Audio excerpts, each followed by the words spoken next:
आता बघूया ठळक 9 राजकीय बातम्या। सुप्रीम कोर्टानं तडीपार केलेला माणूस हा देशाचा गृहमंत्री, भ्रष्टाचाराचे सरदार अशी टीका करणाऱ्या शहांना पवारांचं प्रत्युत्तर।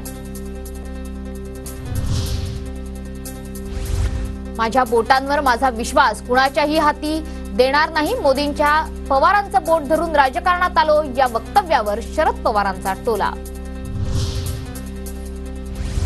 भाजपनं 288 जागा लढाव्यात, भाजप नेते नारायण राणेंचं वक्तव्य। राणेंच्या वक्तव्यानं चर्चांना उधाण।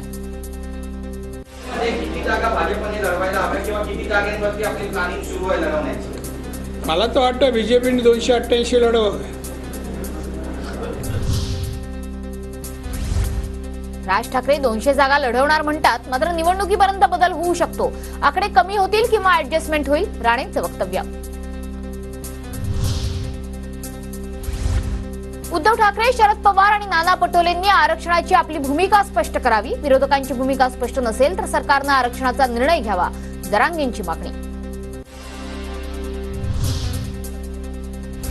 काही लोक फडणवीसांना संपवण्याची भाषा करतात, 100 पिढ्या जरी खाली आल्या तरी ते संपवू शकणार नाहीत, नाव न घेता दरेकरांचा जरांगेंवर निशाणा।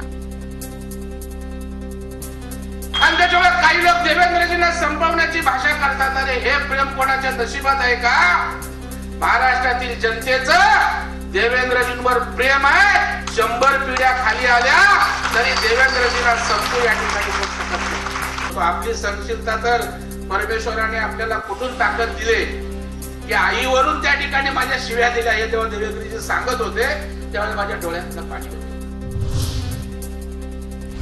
फडणवीसांविरोधात मोठं षडयंत्र रचलं जातंय, वातावरण बिघडवण्याची भूमिका कुणीही घेऊ नये, केसरकरांची विरोधकांवर टीका।